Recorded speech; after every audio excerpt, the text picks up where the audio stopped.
Hey, everybody. So good to see you this evening. I'm going to real quickly try to share this to my group. So hold 1 second.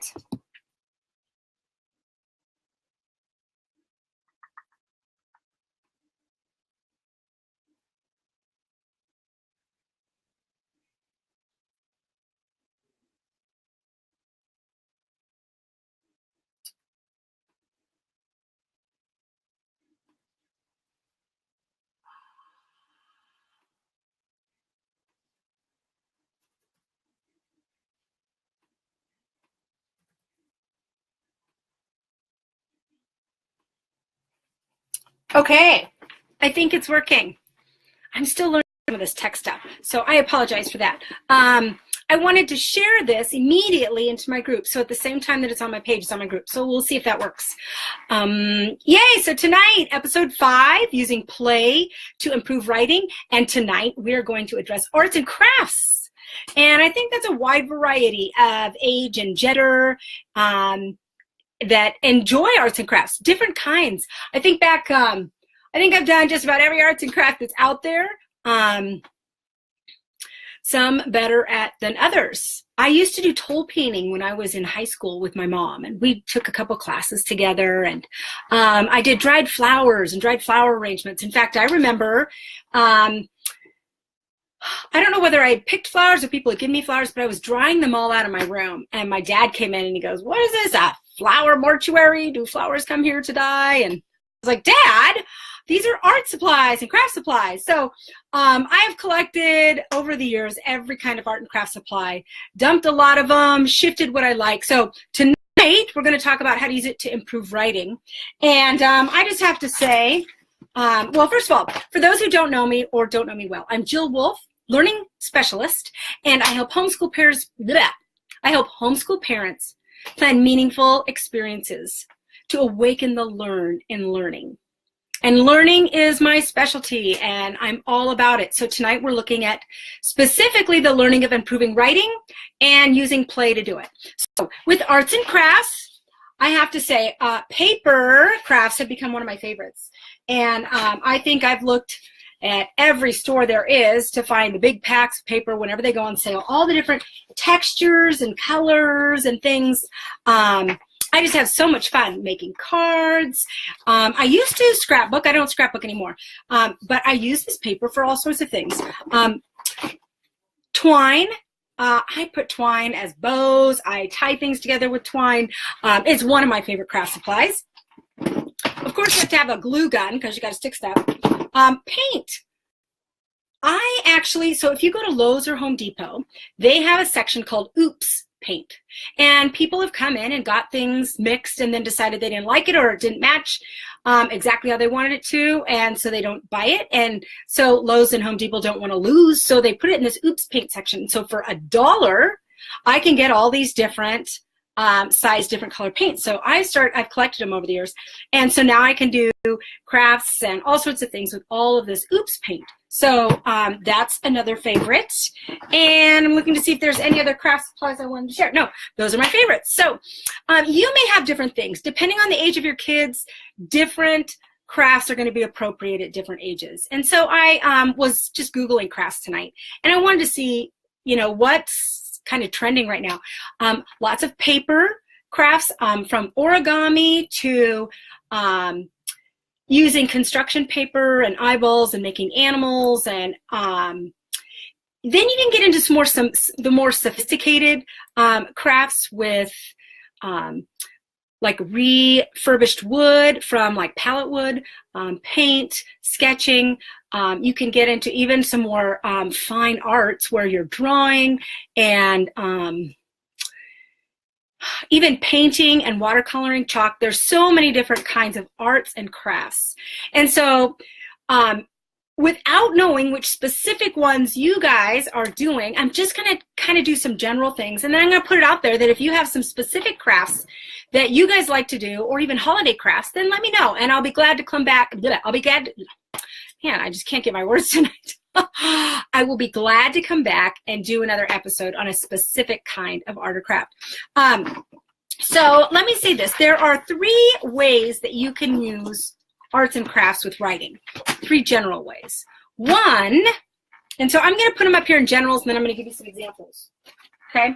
But one, I do, am I showing up here? Okay. I do some writing, and then out of that, I do an art or craft. And I'll give you an example in a minute. Or I do an art craft just for the sake of art and craft, and out of this, I do some writing. Okay? And then there's the kind where there is some prompt. And from that prompt, I have both a writing and an arts craft response. So they must work together. So art craft and writing that work together to respond to this prompt. Okay, and so I'm going to kind of be talking about those 3 camps tonight. So let me start with, I don't have anybody that's giving me a preference, so I'm going to start with the write and move to art and craft. This could be as simple as we're going to write a story, and then we're going to illustrate the story. So like a picture book. And you can just take white paper. You can get the long paper if you want, or you can use just 8.5 by 11 and fold it in half and put a bunch of the pages together. You can staple it in the middle. You can set 8.5 by 11, staple down the side, but you can create yourself really a little blank book. And so you're going to write a story, and then we're going to illustrate it. And illustration doesn't mean hand-drawn. It doesn't mean that it has to be watercolor or sketch. I've seen some beautifully illustrated books that do things with paper or pictures. So maybe I create the characters in my book, maybe they're animals, and I create them 3-dimensionally with toilet paper rolls and construction paper and glue on eyes. Then I take a picture of that and I put it in my book. Picture and print and put in my book. So you can illustrate from writing a story. Another idea. Holidays lend themselves all over to this, but I think of Halloween, there's all sorts of scary haunted house, scary stories out there. So your child could write their own scary story. What to them is scary, and what story do they want to tell about this scary character or scary thing, and then again illustrate it. So you're coming back to, I'm right, and then I'm kind of drawing pictures or illustrating.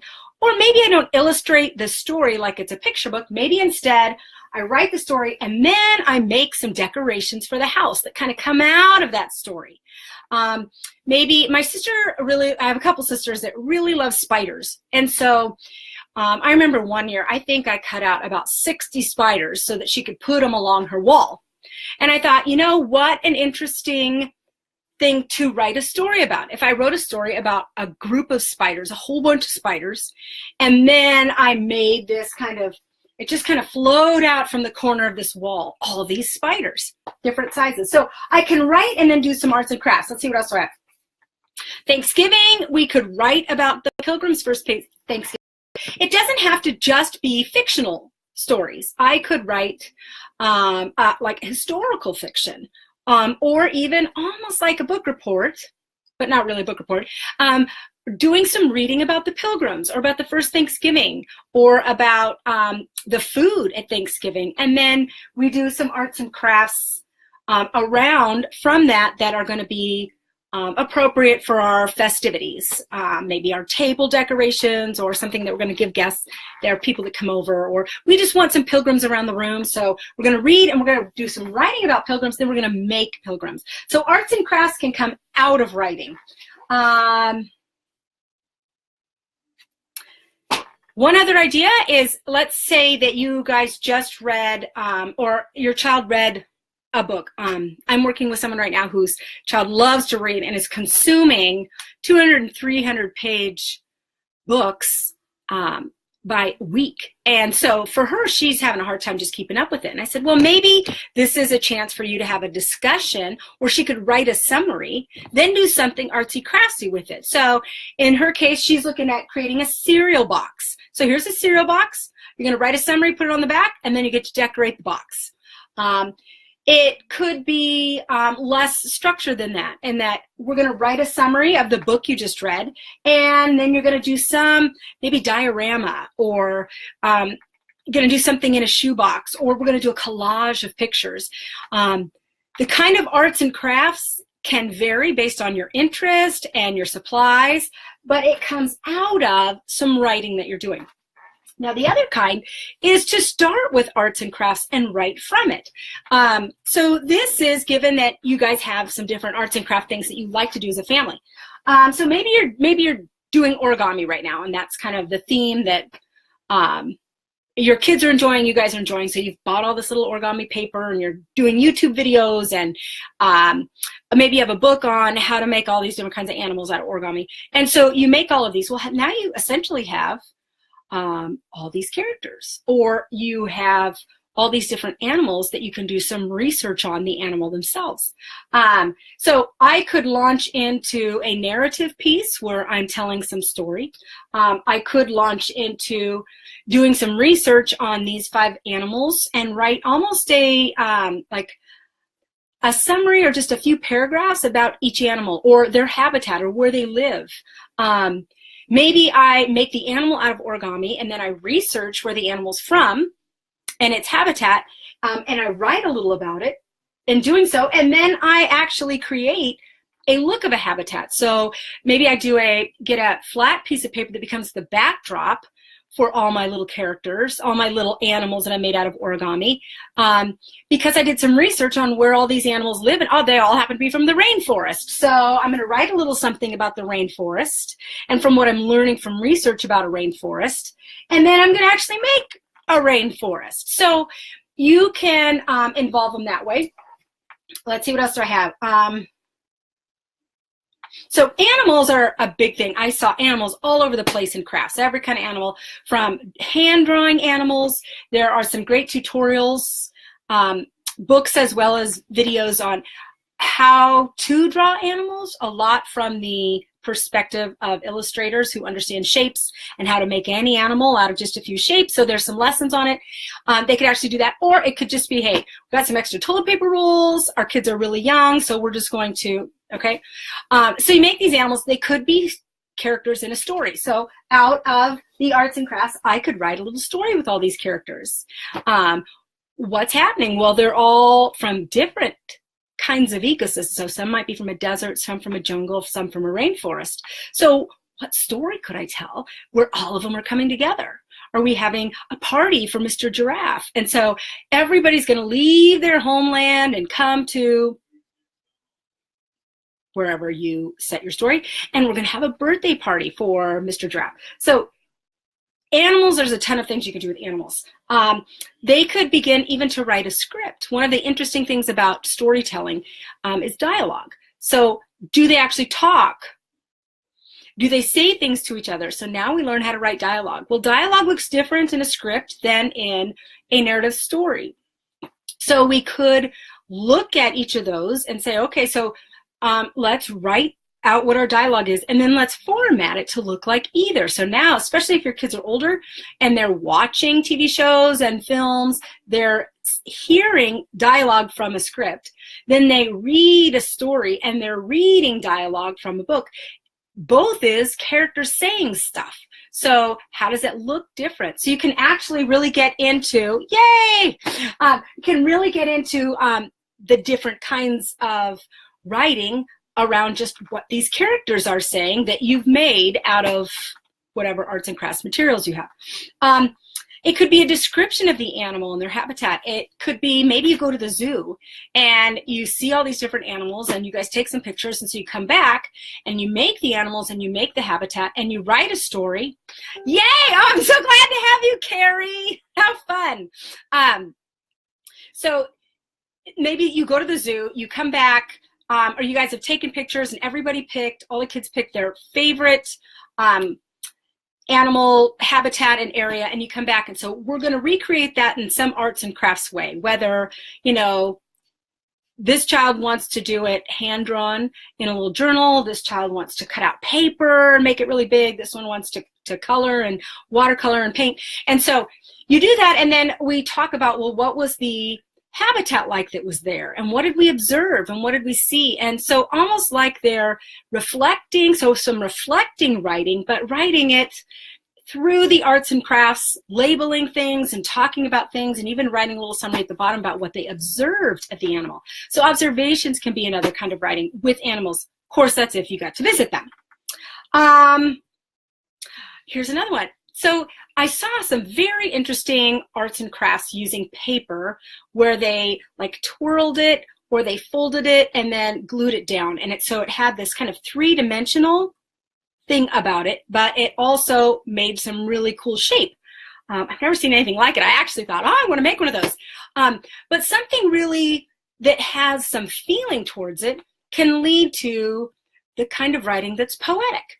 So maybe they're liking the yellows and oranges and they want to make a really cool looking sun. Well, then I could write a poem about a sun, or I could write just some descriptive words, maybe just a couple sentences that describe the brilliance of the sun and the warmth of the sun. But I think about all the words that come with sun and that describe sun, and I try to capture that in my art and craft, and then I try to capture it in some words. So using arts and crafts into writing, there's a lot of different things you can do. Oh, this is one of my favorites. My nephew, when he was really little, loved to walk around and just observe nature. So he was only like 3 at the time. So I took 2 toilet paper rolls and we glued them together, and we made, he called them noculars. So we made noculars and we just walked around. Now, you know, clearly there's no lens, nothing's magnifying, but it did actually help you to focus on things. So here we were walking around the neighborhood with our noculars, and we were observing things and talking about things. You can make your own binoculars. I actually saw some great examples online, and make them really colorful and beautiful and something fun. Then we go out, we observe nature, we come back and we write about it. We observe people, we come back and we write about it. But the binoculars just added this really fun dimension to it, and especially for little ones. There's a lot of arts and crafts you can do that could be gifts. So let's say we decide we want to make something for grandma or grandpa for Easter or their birthday or Christmas. So we decide we're going to make a really neat looking picture frame. And so you look up picture frames, creative picture frames in Google Images, and you come up with all these, wow, look at all these different ideas. Maybe we're going to take and we're just going to glue tons of buttons on there. Well, inside, if it's a big enough frame, you can actually write something sweet and have a picture. So it doesn't have to be just a picture, but we could write something sweet in there. So maybe it's a nice little message or what this person means to you. So we can talk about arts and crafts and do some writing that is what we appreciate about somebody, almost like a gratitude gift and something very sweet. So it doesn't have to, the writing doesn't always have to be 5 paragraphs, 6 paragraphs, or tons of sentences, or always a story. It could also be, we want to do the different kinds of writing. And so in this case, I've just seen a few sentences of something that's really meaningful, or even rhyme something that's special about this grandma, and then a little picture. And I tell you, they tear up, they love those things. So that's one way you can arts and crafts into writing. So this last one, I take some kind of prompt. So I'm going to give my child some prompt that they're going to write and art and craft to. And they can do them at the same time. They can let one help the other. But here's some examples. One might be, depending on their age, I could see looking at the body systems. And so we actually have you lay out, sorry, my big note, but lay out on the floor, and we're going to draw your body on this big sheet of butcher paper. And then you can choose how you want to represent the different body systems. So artistically, maybe they decide, I'm going to use red for the circulatory system, and I'll use this cream white for the skeletal system, or I want to actually cut out the skeletal system from paper and glue these on here. So then they write, they label, and so you're using this prompt to drive them digging into some thinking, some research, and then creating, the arts and crafts becomes more a creative way to make a visual aid, a creative way to visually represent whatever ideas that I am exploring here.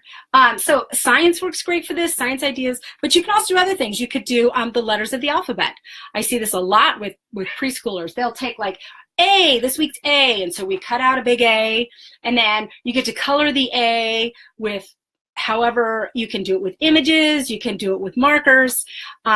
Maybe even we color it and then we leave like some portion of it where we write in words that start with A. And so, Carrie, this does sound fun, huh? I tell you, I've got all sorts of ideas. And so I know some work for everybody and different ones for different people. So take what works for you and work with it. But the letter one, I'm sorry. I got distracted by seeing Carrie. I'm so glad you're here. Anyway, the letter one is a great way for preschoolers to get some writing in, because now they can think of, well, what words start with A? So we're actually talking about words here. Now, they may not actually handwrite them because they don't know letters, but maybe you have taken the letters, maybe you've taken the letters. You don't need to apologize. I'm still figuring out how to interact with live comments and then also come back to my train of thought. So I need to learn how to do that. Anyway, so my letters. At 4 or 5, they may not actually be handwriting words yet. So perhaps but if they see the letter A and can recognize it, maybe I've photocopied or written out a whole bunch of words, and they got to find the ones that start with A, and we read what those are, talk about them. Then they glue them on their A, and then they color and get fancy with it. So the writing element is considering words that start with this letter. Obviously, that's a way too remedial for somebody who's 8 or 9, but you know, I'm trying to give a wide range here of the kinds of things that you could do with this prompt. One might be, what are you thankful for? So I want you to create something that represents what you're thankful for, and then I want you to write a little something on the back that explains what it is. Maybe it's a person, maybe you're thankful that you got that your computer is working. I'm thankful for that this week because a couple weeks ago it wasn't. So what are you thankful for? What are you grateful for? This could be, like I said, a wide range of things, but you come up with a prompt where they get to do both of these together. They work hand in hand.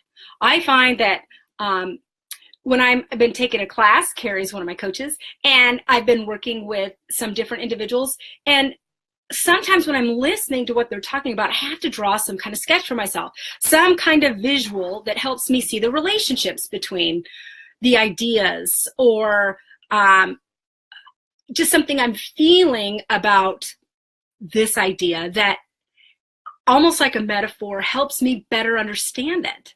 And so while that might be just jotting some visual things down in my notes, sometimes I go back and I actually make an artsy craftsy kind of thing out of it, whether it's a big poster on my wall or something that I keep in my notebook.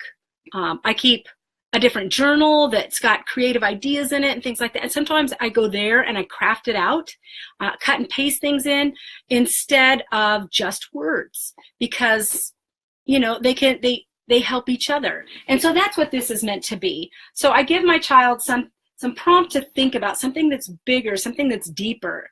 And I say, you work with this, but I want you to bring both to me. Let one help the other, maybe even development, but they both should help you be making sense of and building your response. So that's arts and crafts.